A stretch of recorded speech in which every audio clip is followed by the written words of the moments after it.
you can bring your horses on this trail. Good morning, it is September 19. I stayed last night at Clipchuck Campground. It's in the Wenatchee-Okanagan Forest in Washington State, in case you didn't know. And I am doing the Driveway Butte Trail. And apparently I got about a 10-mile hike today, so I'm getting a good start. I'm pretty excited. I've read good reviews about this trail. So let's see where this takes us.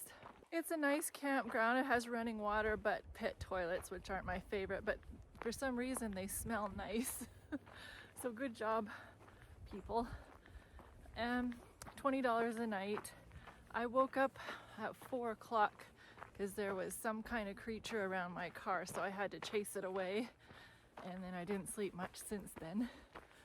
And then this morning I saw a hoodie, a sketchy person wearing a black hooded sweatshirt hanging around. So I got their car license plate in case anything is amiss when I get back.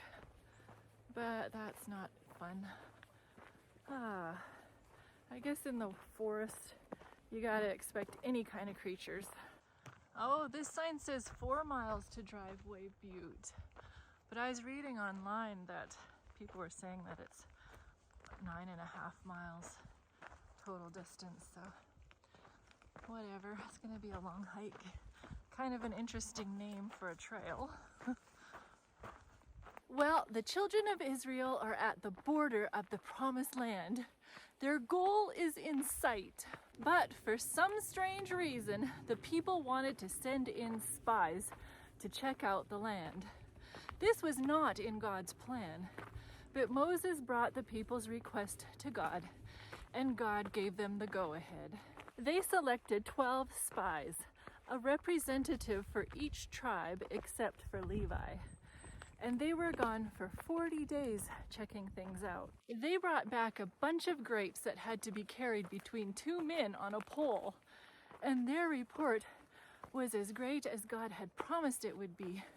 The land was flowing with milk and honey. This was the good news. Well, it turns out there were 10 cowards in those spies because they said, "We will never be able to take it. There are giants in the land and the cities are walled." Then Caleb, one of the good guys, said, "No way, we can go and take possession of it at once, for we are able to overcome it." He had faith that the Lord was with the Israelites and had already given Canaan to them. All they had to do was take possession of what was already theirs. I'm not showing you much of the trail because it's pretty boring right now and it's straight up. So it's a good time to talk. But the other spies outnumbered Caleb and Joshua, and the people chose to believe those 10 spies. And they wept all night in their tents, and they said, "Oh, that we had died in Egypt," or "Oh, that we had died in the wilderness. Would it not be better for us to return to Egypt?" They even said, "Let's choose a new leader to take us back to Egypt." Honestly, all that God had done for them to get them here, and His presence was always with them, and yet they were worried and scared. Then Caleb and Joshua tore their clothes and spoke to the congregation, saying, "This land that we passed through to spy out is an exceedingly good land. If the Lord delights in us, He will bring us into this land and give it to us, this land that flows with milk and honey. Only do not rebel against the Lord, nor fear the people of the land, for they are our bread. Their protection is gone away from them. The Lord is with us. Do not fear them." Oh, finally getting a view. Gorgeous. But this made the people even more mad, and they picked up stones to stone them with. Yikes!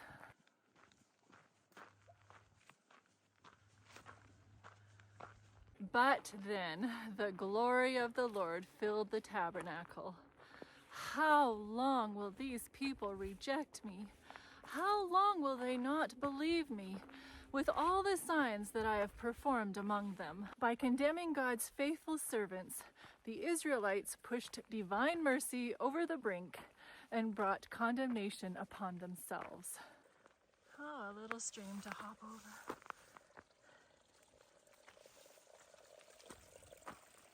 This is a pretty big log. Wow. Then God said to Moses, I will strike them with a pestilence and disinherit them, and I will make of you a nation greater and mightier than they. But Moses didn't want that. What would the other nations think? We've heard this line before. Moses then repeats the Lord's description of his own character. Moses' prayer is, And now I pray, let the power of my Lord be great, just as you have spoken, saying, The Lord is long-suffering and abundant in mercy, forgiving iniquity and transgression, but he by no means clears the guilty, visiting the iniquity of the fathers on the children to the third and fourth generation. Pardon the iniquity of this people, I pray, according to the greatness of your mercy, just as you have forgiven this people from Egypt even until now. Then God said, I have pardoned because of your word. But because these men did not trust me, they shall not see the promised land.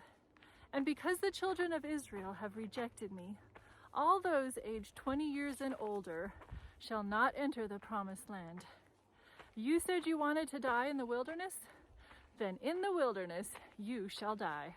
For every day they had spied out the land, that is how many years they would wander in the wilderness. This is the first use of the words day and year together in a correlative sense, in a prophetic setting. We will learn more about this in future hikes to come. This is so spectacular, but it's getting more cloudy. It's not supposed to be any precipitation today, but it is feeling a bit cold out. So, I'll see if I get snow or not. And yeah, this pathway is very narrow on the side of a mountain. You have to be sure-footed.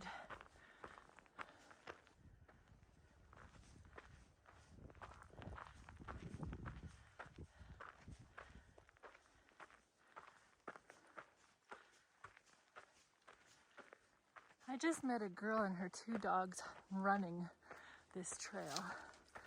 Oh, I said she's crazy. Oh man, some people are fearless. Well, the people did not like that news of having to die in the wilderness, so they had a change of heart and decided that they would invade the Amalekites and the Canaanites on their own. But God didn't go with them, and they were easily driven back to the wilderness. And the 10 spies ended up dying before the Lord by a plague.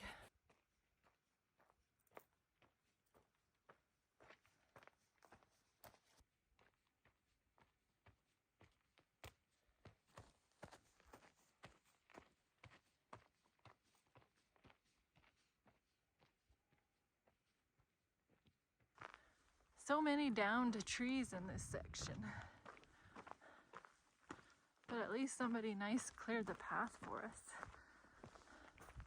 Oh, so there is water up here if you need it. Good to know. The huckleberry bushes are pretty, brilliant, rust-colored, burgundy, what do you call it? Flaming red. Truly lots of water on this trail. I did not need to carry so much. This trail seems to have no end. I think I'm finally getting somewhere. It's so awfully windy up here. Oh yeah. That's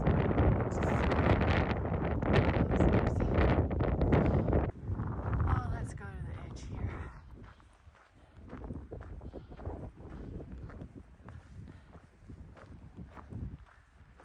Remnants of something from bygone. There surely wasn't a driveway up here, was there? So that was 920 meter elevation gain, and if that doesn't sound impressive, then does 3,000 feet sound more impressive? And it is well over 5 miles to get up here, and it took me 3.5 hours. So it was pretty brutal, a total incline the whole way. but boy, the views are worth it.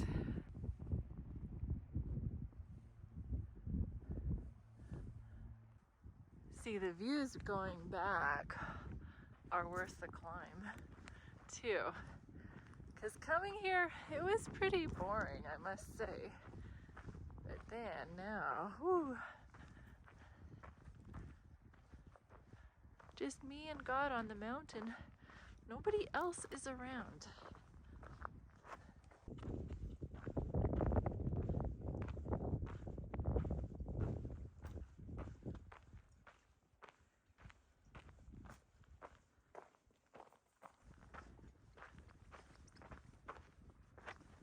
Those little chipmunks, they're such rascals. I just love them.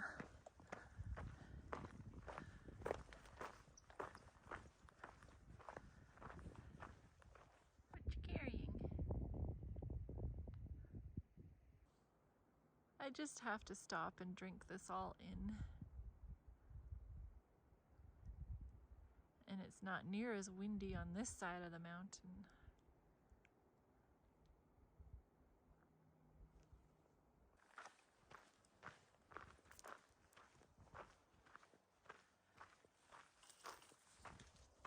Just passed a couple on the trail, and I asked them where they lived, and they said around here. And then I asked them how many times they've done this trail, and they said, oh, a few. I'm glad I got to do it, but I don't think I would do it again.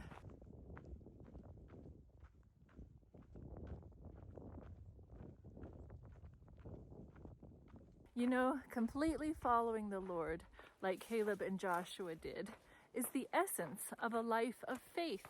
God does not call us to overcome in our own strength or to make ourselves perfect. He calls us to follow Him and accept what He wants to give us. If we do this, He will take care of us, keep us from falling, purify our characters in harmony with His love through His Spirit, and bring us to the ultimate promised land.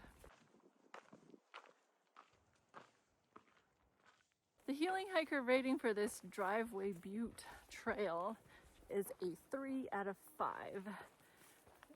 It was just too steep. I had to go slow going down because it was so steep. And yeah, seems like a really long day for some reason. I'm good and tuckered out. But God got me through. Now, if I've said it once, I've said it a million times. We just have to put our faith and trust in God and His promises, no matter what obstacles come in our way. Are you willing to put your trust in Him?